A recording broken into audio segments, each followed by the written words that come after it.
is called Devil's Rock, right, Max? Yeah, that's Devil's it. Rock. That's and it. what did the? And it's just on Maps.me, not on Google Maps. Sure, but that's not the point of the video now, is it? The point of this video is because there's an urban legend in this area saying that Aboriginal people used to consider this place to be evil. And ever since we arrived here, Yuki has only been saying evil, evil, evil. We think she's possessed.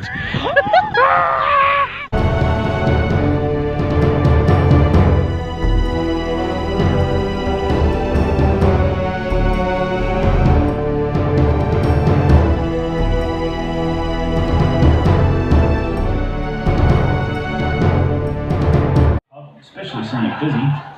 Thanks for coming along to the iconic Tilka Hotel today. Alrighty. Who's still got a sore head from yesterday? I do.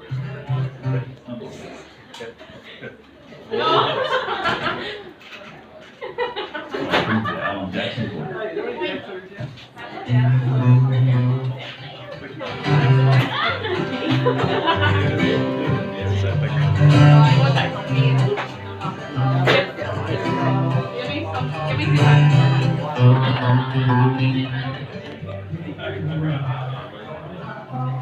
So, Max, what do you think of all this? I think we here just travelers like us. I think we're basically like the only backpackers in here, whereas everyone is just like from, I guess, closer to this area. What about you, Yuki? What do you think? Yuki? What do you think of this place? Good. I agree.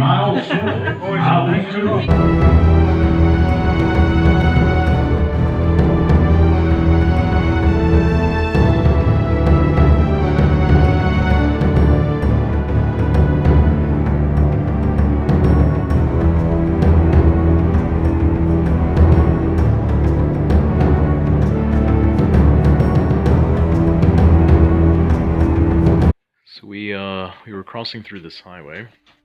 Just stepped into seems to be like a ghost town. Uluru, it's called. And there's just absolutely no one living here. All the houses are just abandoned. Everyone just left town, and we saw some. A little bit crazy. Yeah, we saw some books inside. Lots of dust on them, spiderwebs everywhere, and some newspapers in here which date back to the year 1955. Some magazines that are dated in the year 1980. It's pretty apparent that this place has been abandoned for quite some time, and that Uluru has remained a ghost town for quite a long time, and just nothing happened to it.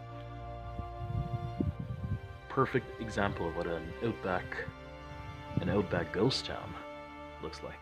It's just insane around here. So I'm inside this random, shack or whatever in the middle of this ghost town, and I come across this what seems to be like a notice from an insurance company dated on the 14th of October 1955.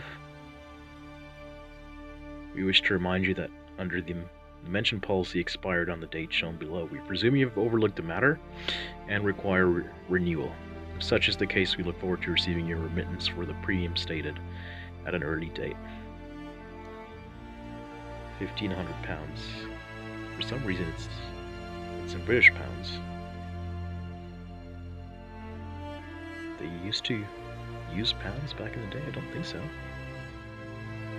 I wonder what's actually going to come down if I turn on the knob in here. See this, Yuki? What do you think will happen if I turn on the knob in here? Hi.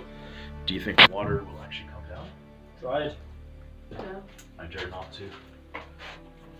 I would prefer to stay far away from it when you do that.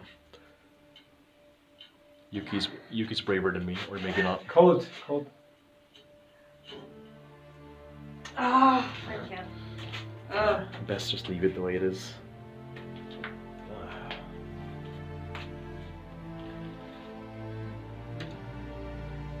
Mila? There's a mirror. Gosh. Hi. There she is.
actually a train.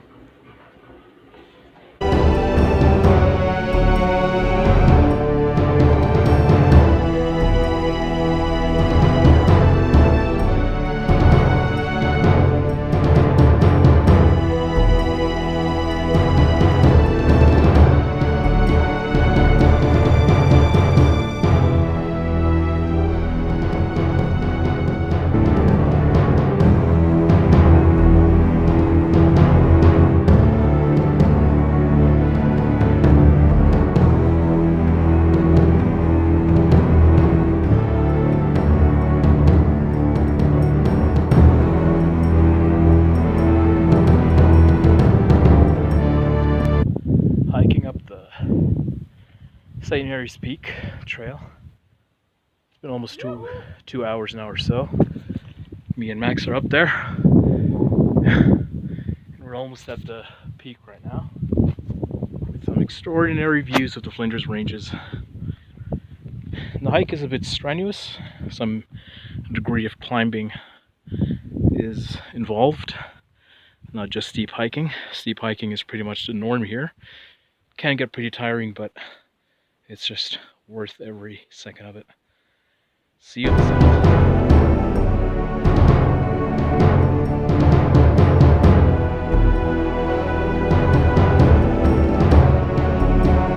So we made it on top of St. Mary's Peak, and as you guys can see, spectacular views over the entirety of the Flinders Ranges. The peak pretty much consists of little spiky rocks, such as the one that I'm standing on right now. The edge into the very bottom.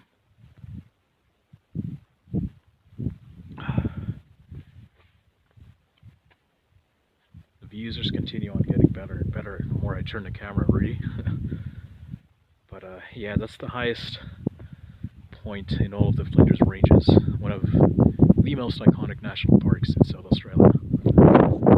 It took us about 2.5 hours to make it here, down from Wilpenna village, which is the access point, or the starting point of the trail. 2.5 hours to get here. All of it steep, uphill, quite tiresome, pretty strenuous, but we made it. We have an even longer way back, because we're not gonna go back the same way that we came here. We're doing kind of like a loop trail, which is about 14 kilometers hiking from this point all the way back to the village through the loop trail. Not going to be as physically strenuous, maybe just the part where we leave the peak. But yeah, because it's all going to be like dramatically downhill. But the way we go. Ready, Max?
So we're in this little protected area of some sorts, a conservation area called Tamika Station, which is privately owned.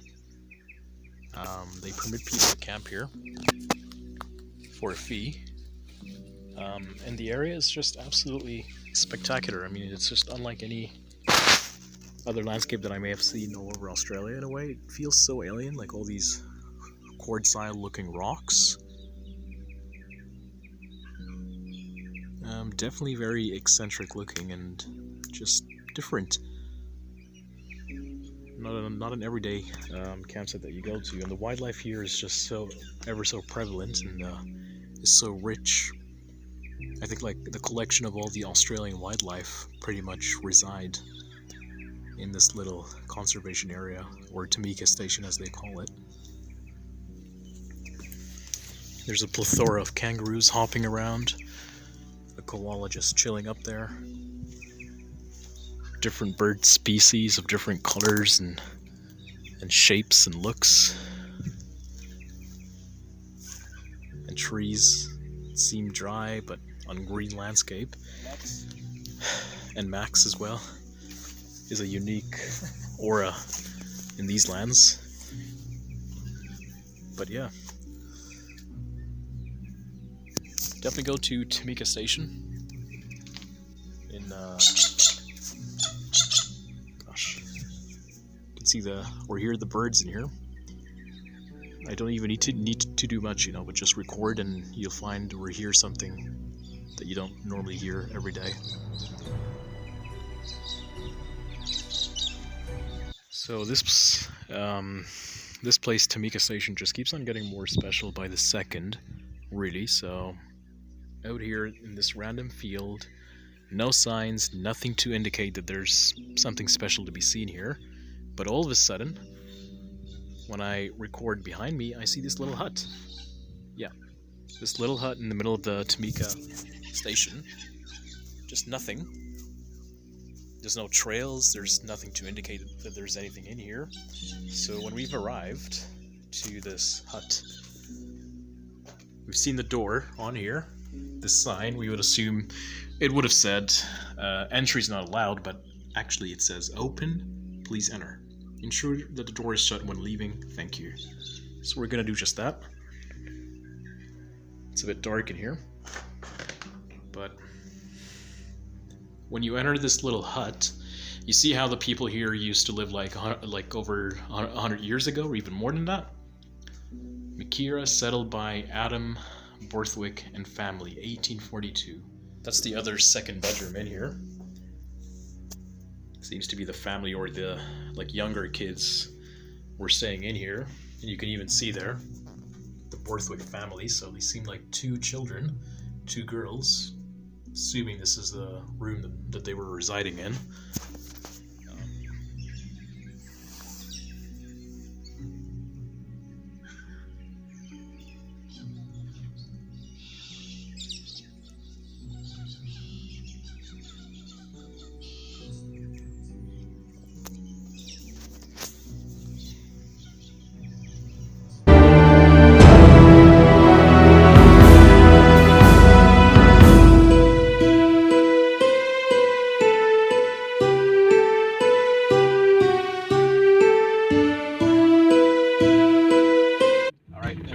So we're doing the four-wheel drive track here in Lincoln National Park. The road is too darn narrow, very rocky, could be sandy at times, and some water puddles here and there, as you can see. But it's doable, of course, if you have enough of a clearance on your car and patience in driving very slow. Proper adventure over here.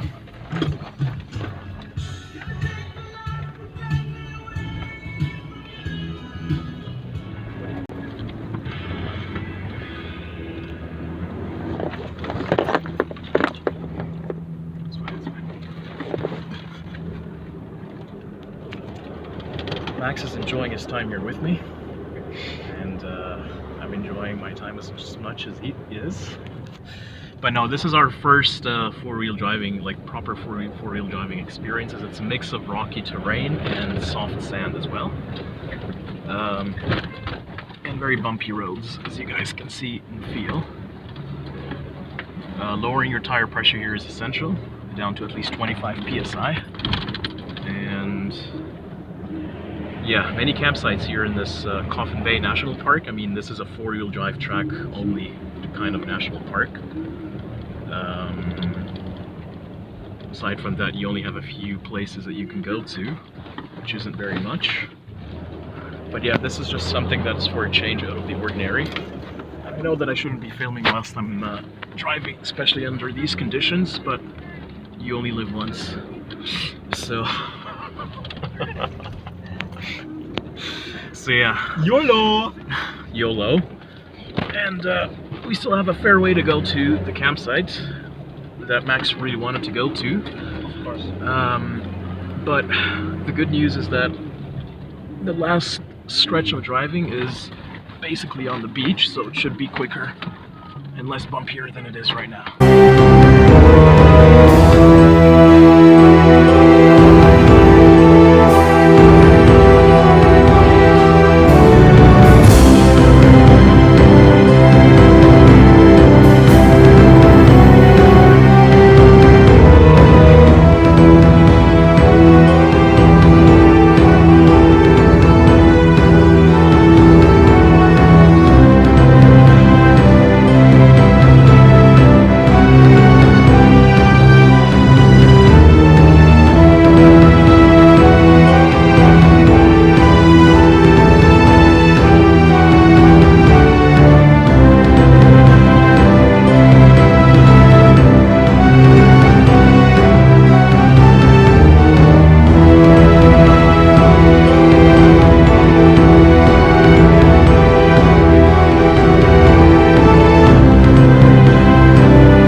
Yes, Maxi Boy's enjoying the swing over here. Woo! Yoo-hoo! Yeah, that's how we have fun. That's how we do it, right? Oh, the best playground I've ever been.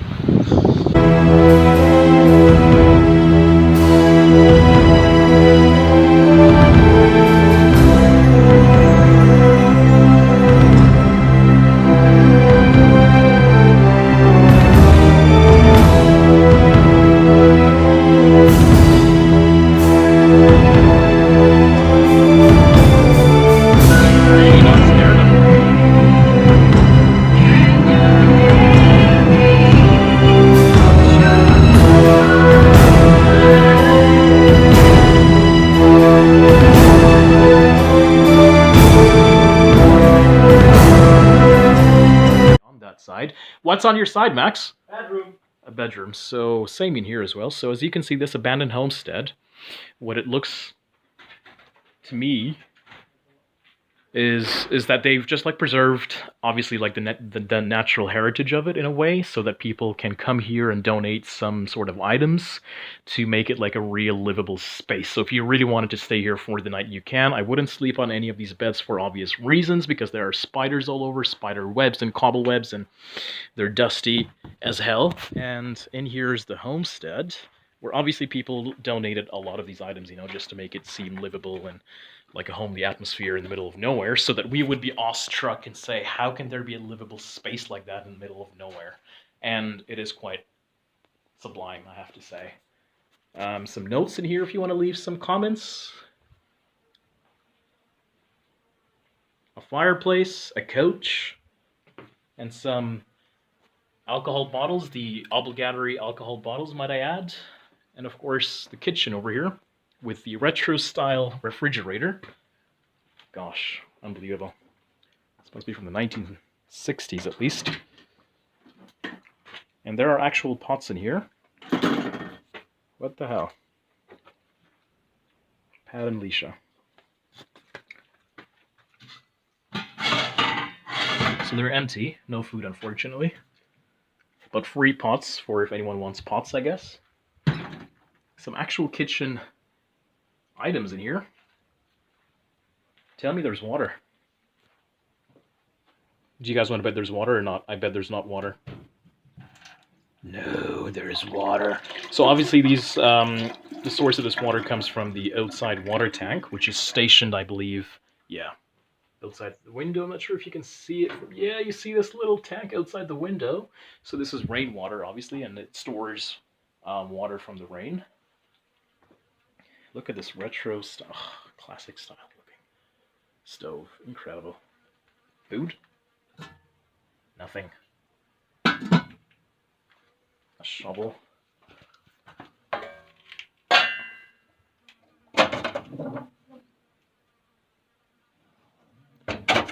Very good working order. Well, working. I mean, it's preserved very well. Some real food in here. There's sugar. Cups. Look at that. I just admire the level of trust that this place has. That people can actually come here and share this experience rather than just come here and pillage it or ransack it or just be some kind of assholes and just make a mess out of it, you know? But it's just quite something that you can actually just come here and use this place for yourself and just admire how you've been driving for ages in the middle of nowhere and you just come across a place like this, you know? I'm not sure if there's gas in here. I don't want to touch that, but I'll check later. Incredible.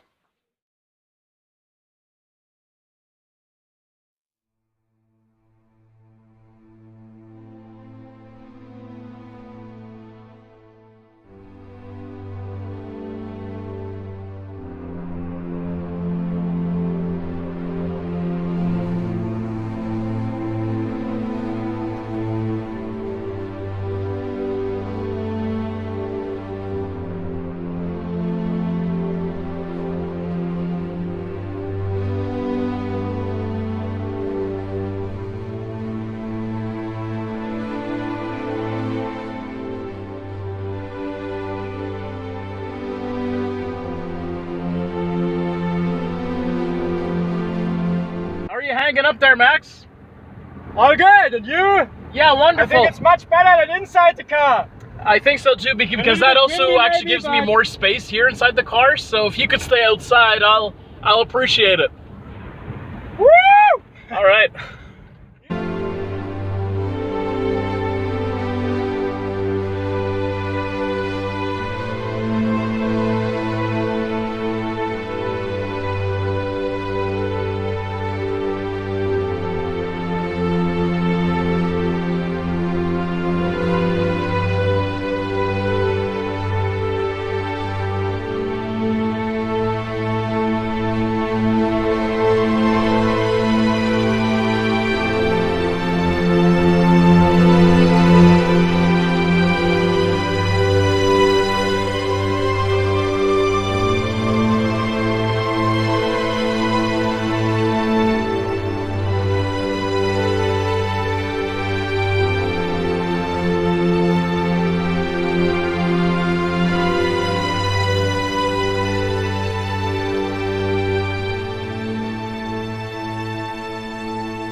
Anyway, so we made it here to Gloucester Tree, and the reason why this tree is unique is because it is quite ancient, and apparently they permit you to actually climb it all the way to the top. It's a 53 meter in length, And the way you can climb this is just on these little steel bars which are pegged on the tree itself. I'm not sure how, you know, good that is for the tree. Probably not. But anyway, it's there. And it actually goes all the way up there. And you can see that there's kind of like a shelter, a steel-made shelter all the way up there, so that if you manage to actually reach all the way up there, you can, you know, have a rest a little there and check out the views and all that. But have you actually managed to climb this tree before? Yeah, I've been Like, up before. yeah, 30 years ago. 30 years ago. With And 3 of our kids, yeah. and was it in the same manner as well, like the same sort of steel Oh, yeah, absolutely. Yeah. pegs and everything? Yeah, like yeah. not much has Yeah, changed no, ever it since. hasn't changed at Yeah. all.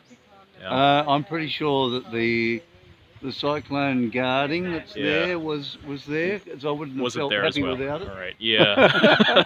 I mean, it does, you know, just give Sort you of some adds kind a of, little you know, bit, adds a little shelter bit. of security, but, you know, when you want to hold on to it, it's Yep. not really going to grab your weight, eh? Yep, yep. No, I remember. How many reported injuries have actually happened here? do you No know? idea. No idea. Yeah. Yeah, It's not a good day today because of the wet, yeah. but Yeah, like the fact that it's slippery is not it's very quite a encouraging, is view it? from the top, I recall. Yeah. And down he comes.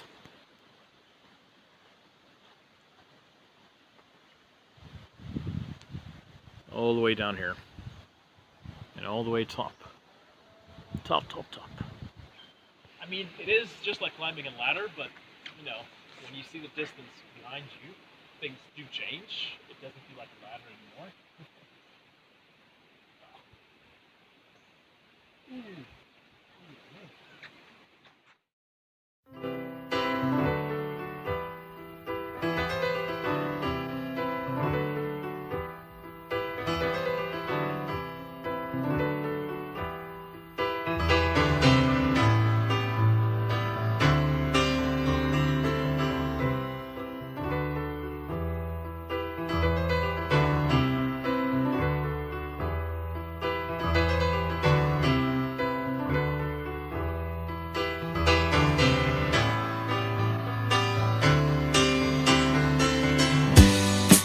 So right now, I'm walking downwards to, what's the name of the cave again?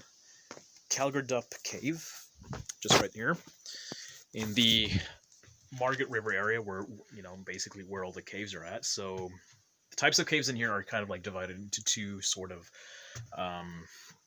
categories. One that is adventurous meaning that you just go there by yourself. They supply you with a torch and another secondary hand torch if you need it, and a helmet, of course, for, you know, safety and all that. So this is one of the self-guided caves as well, because, you know, it's just much more fun this way. So the cave is down this way, and I think this is when I'll start turning on my torch so we can be all ready for it.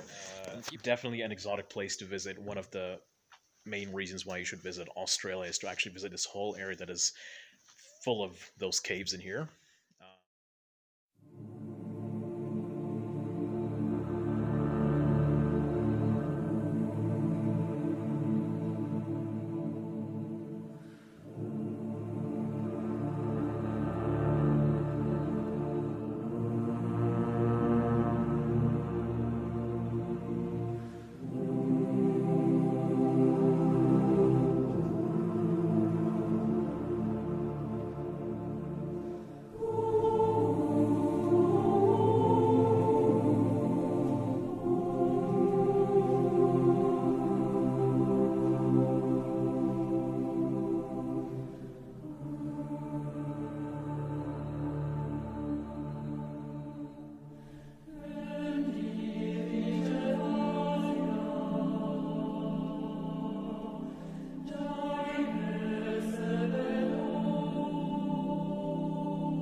Beach. We've driven for 20 kilometers past the 80 Mile Beach Caravan Park over to the free campsite, which is indicated on the Wikicamps app.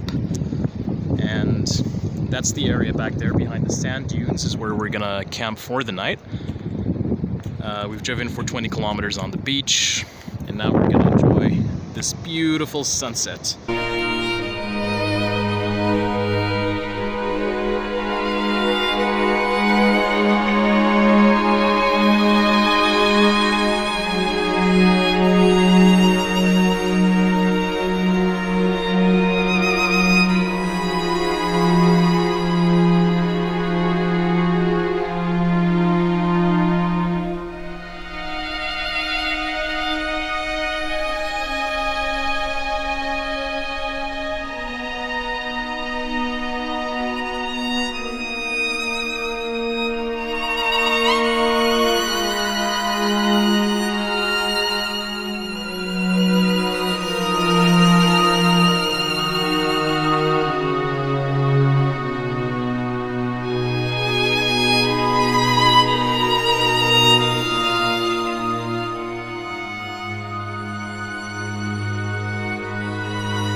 So right now we're at the eastern beach up in Cape Leveque in Kuljama.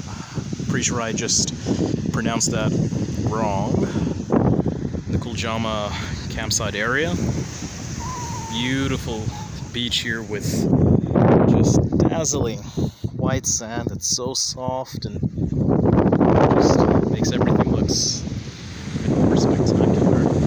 We just parked up in here with our awning and the water looks amazing as well. We'll go for a little bit of a swim, but we have to be also just somewhat careful as there are frequent crocodile sightings around here, especially now the build up to the wet season or whatever. When it gets warmer, more and more crocodiles actually come in, ready to feast on whatever they can get their hands on or teeth on, might I add.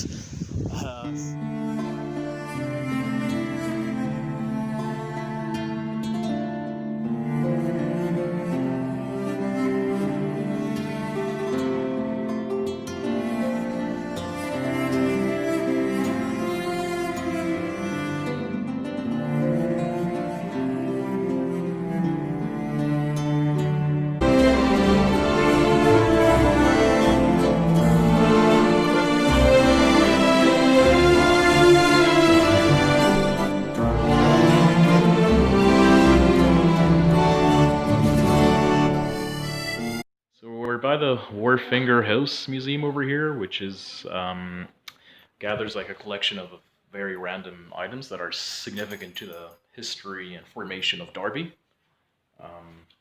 Majority of the items that you see on here were donated by locals. Surgical items over here.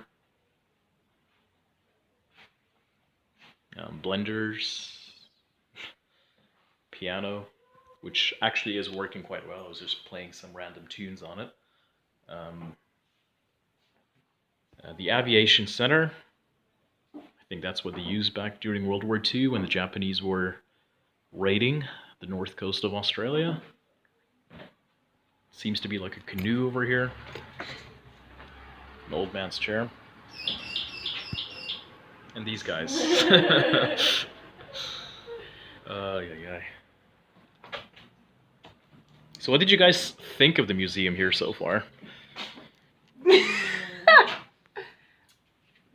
are waiting for Derby. Yeah. Is that what you thought? It's like maybe it's a collection of just rubbish. Yeah. Donated rubbish. Weird. Like it's just some object put in the house. Like Yeah. it's, like It's very weird. random items that they're just Yeah. collecting in here, isn't it? Yeah. But the Immediately. room with the dolls and the baby was nice. Yeah. The place used to be owned by Wharfinger. What was a Wharfinger again? Owner of a boat or a jetty or something like that. Something like that. Yeah, close enough. Still, All right. get out of here.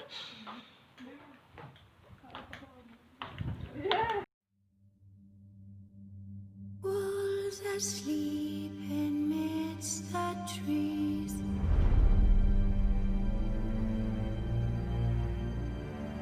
That's all a swaying in the breeze. But one soul lies anxious, wide awake.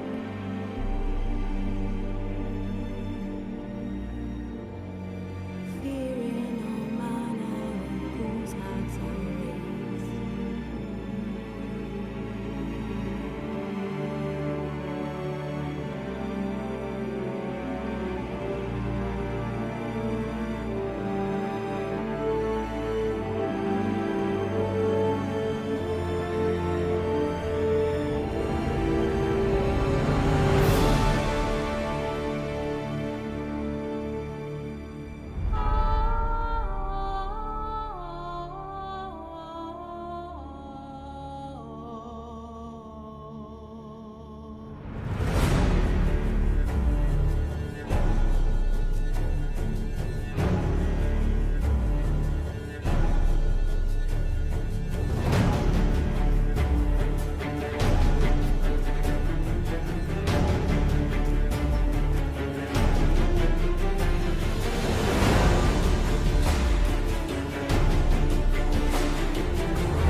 Arrived at the infinity pool in Lake Argyle.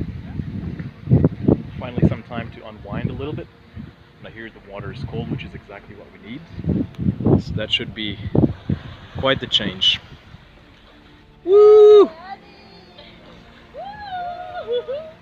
Hey, highway bees!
take you far away. You'd like a holiday. So now after leaving Darwin, finally, I've stayed 8 days with the rest of the guys that I was doing the convoy with. Yesterday was a little bit emotional. Everyone is now just going their separate ways. One is moving into the accommodation for the mango farm picking. The other guy is moving to another cattle farm to help out in the farm. Girls are going with another car down through the outback or to the Red Center. And I'm headed towards Kakadu and ultimately east via the Savannah way to Cairns.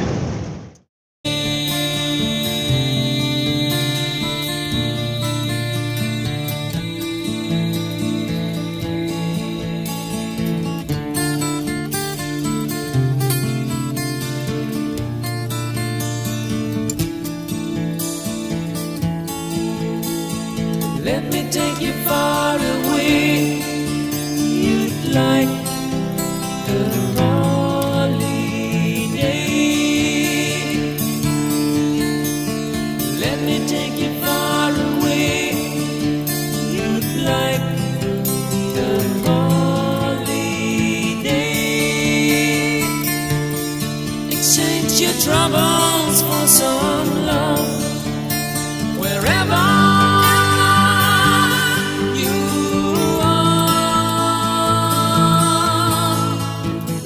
take you far away.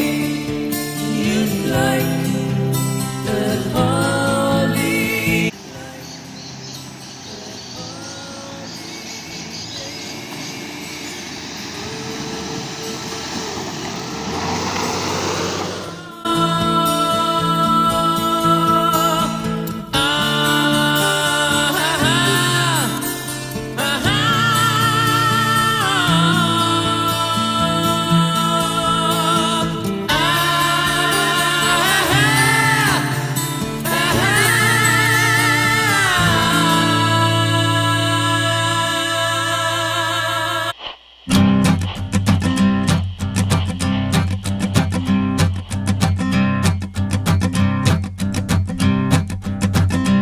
There's a man going round taking names, and he decides who to free and who to blame. Everybody won't be treated all the same. There'll be a golden ladder reaching down when the man comes around. The hairs on your arm. That's the iconic single-lane highway. So when there's a road train coming towards my way, I have to kind of slow down and of course go on the gravel side to either come to a complete stop or just drive very slowly until the road train passes through. And road train means large truck, kind of like the one that's coming up ahead of me right now. I have to give it the right of way. There it is.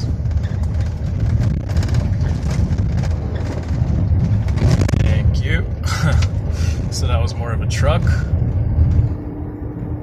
and we're back on the roads.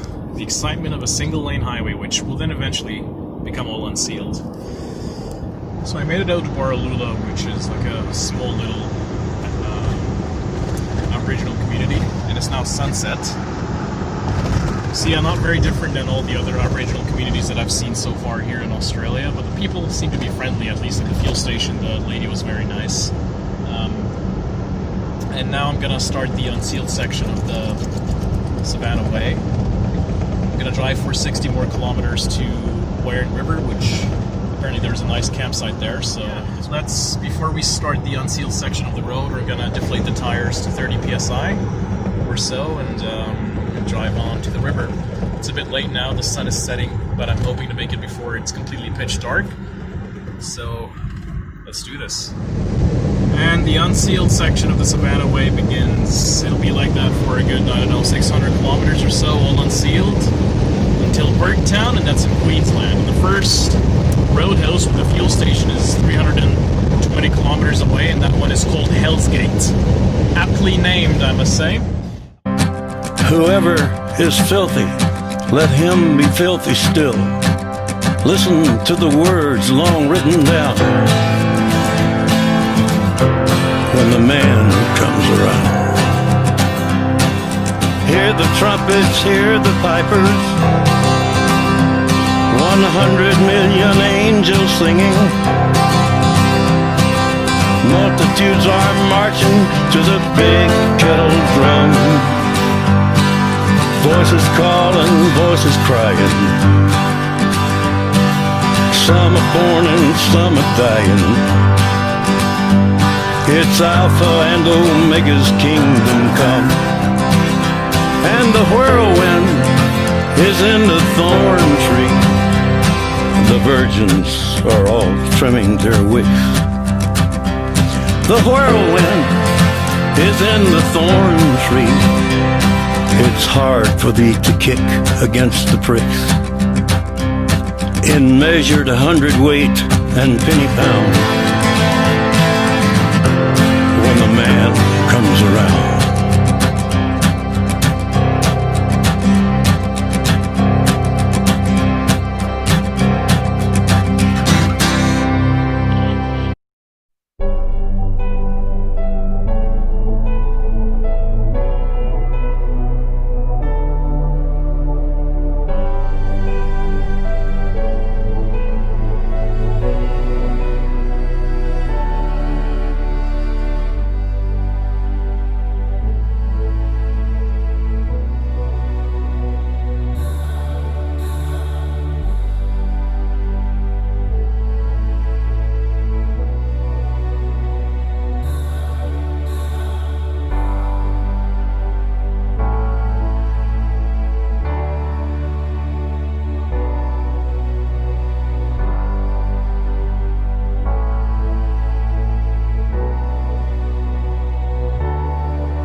So we're now on the Daintree ferry, which is going to take us to Daintree rainforest, up to the Bloomfield track, and ultimately to Cooktown. Isn't that right, Em? Correct. Yeah. The ferry just takes literally 1 minute, maybe? 1.5. 1.5, perhaps. Just all the way there. Yay. Seen the world, done it all, had my cake now. Diamonds brilliant and brilliant now. Hot summer nights, mid-July, when you and I were forever wild. The crazy days, city lights, the way you'd play with me like a child. Will you still love me when I'm no longer young and beautiful? Will you still love? But we're here over at what's the name of the campsite, Anne? Rocky Creek. A lonely burned down forest. Yeah, we're seeing a lot of smoke in here because apparently I think there's been a bushfire somewhere, so we're smelling it and we're seeing the smog everywhere. But it's quite peaceful in here. I mean, it's almost kind of in the middle of nowhere and on the road to Cape York, isn't it? And Penny now wants to get my ebook reader out of the car and read me a story. Oh wow. Up here. I think she's pretty clear in that, right? Me when I got nothing but my aching soul. I know you will. I know.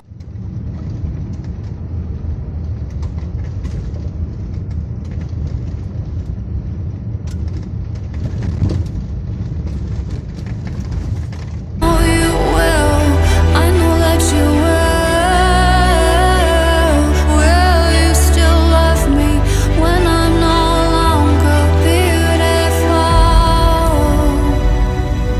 I've seen the world, lit it up as my stage now. channeling angels in the new age now. Hot summer days, rock and roll, the way you play for me at your show, and all the. So we're now at Fruit Bat Falls. We've had a nice swim over here. It's finally the first swimming opportunity after the long and dusty road of Cape Leveque. It's been a long road, full of corrugations and dust and heat and quite hectic, but it's now definitely a nice rest, isn't it?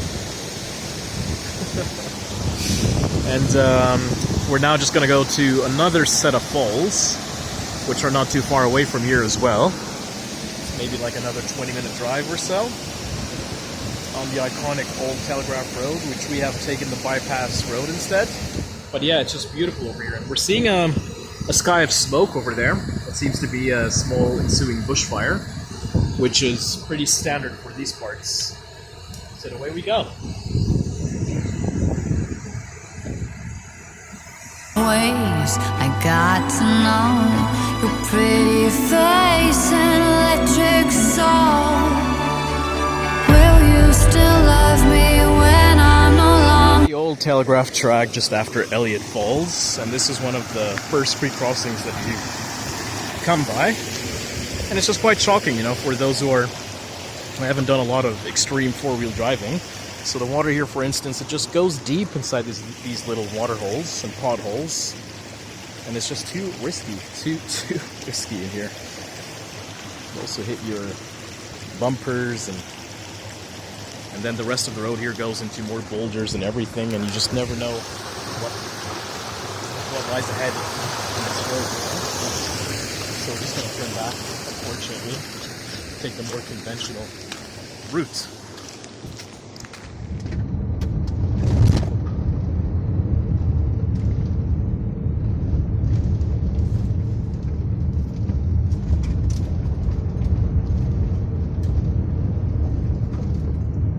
Now made it to the end of the track on vehicle, at least. Now it's going to be another 20-minute or so hike to the actual tip itself. Long and dusty road it has been, but now it's time to walk for a little bit. Anne, could you tell me what you're eating here? Spaghetti. Spaghetti with what? Bologna. So we're only 20 minutes away from the very top of Australia. Quite literally. Cape Leveque. No. I mean, you have a name which we read on the signs. The very tip. Not in English. Panjika, I think that's the Aboriginal name for it as well. Panjika. And we're just 20 minutes away hiking from it. But now some lunch, and on the way we go, and meet you at the top.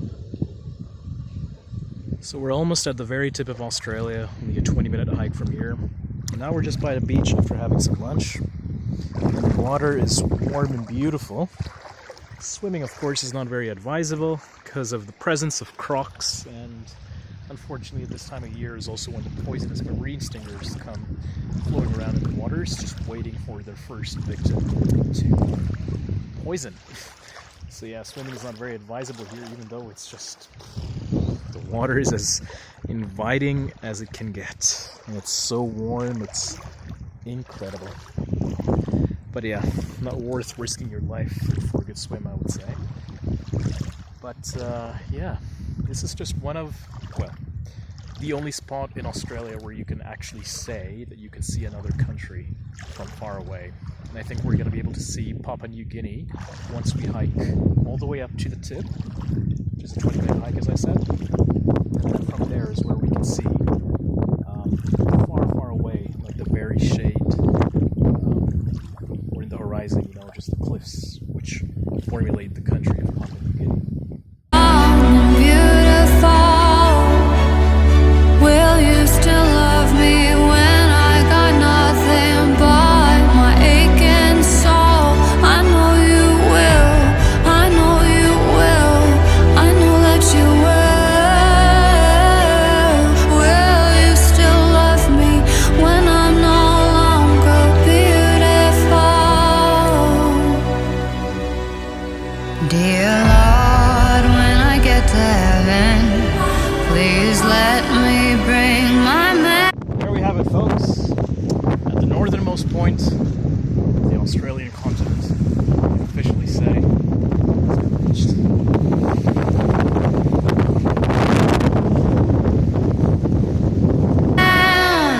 When he comes, tell me that you'll let him in. Father, tell me if you can. All that grace, all that body, all that face makes me wanna party. He's my sun, he makes me shine like diamonds. Will you still love me when I'm no longer young and beautiful? Will you still love me when I got nothing but my aching soul? I know you will, I know you will, I know that you will. Will you still love me when I'm no longer beautiful? Will you still love me when I'm no longer beautiful? Not far from Bamaga, you see all those World War II wreckage planes that happened during the Japanese advances against Australia when they bombed Darwin, and they were bombing pretty much all of like northern Australia during World War II. All of the people here were just fleeing down south because the fear of imminent invasion by Japan was actually very close to, you know, people's fears and hearts over here. So now we're seeing some of the remnants of the damage that took place here more than 80 years ago when World War II was still ravaging on spot. The skies above us were all full of warplanes, Japanese warplanes advancing against Australia and bombing everything.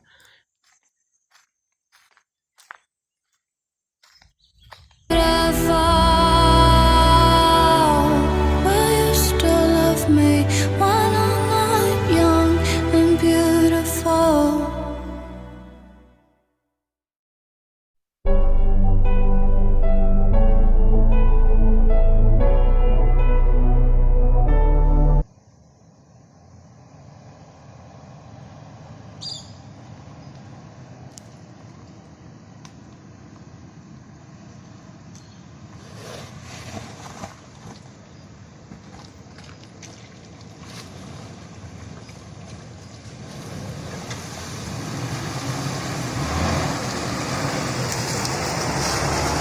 Here we go.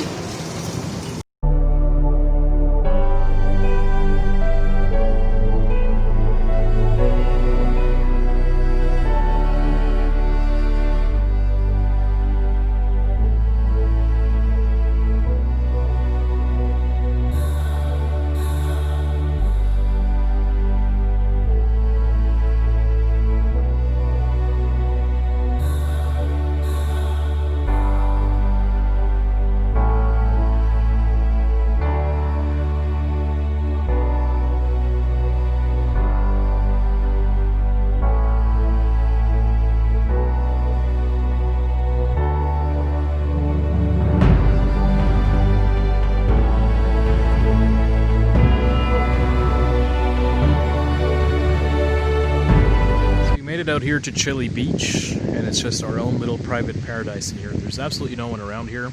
It's super hot. The water is so warm, so inviting, but of course all sorts of beasts swim around and swirl into those waters, which we cannot swim in it anymore, unfortunately. All sorts of poisonous marine stingers and crocodiles the size of dinosaurs. I'm not even kidding when I say that. But it's beautiful. Here's the paradise. Palm trees around you. It's quite something. Chile Beach, gents.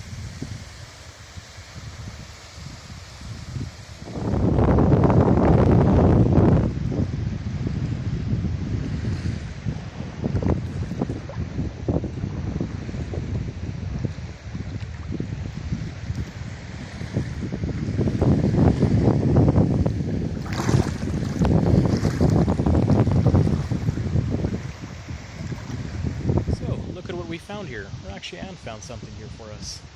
A swing in paradise in the middle of nowhere. How's the swing?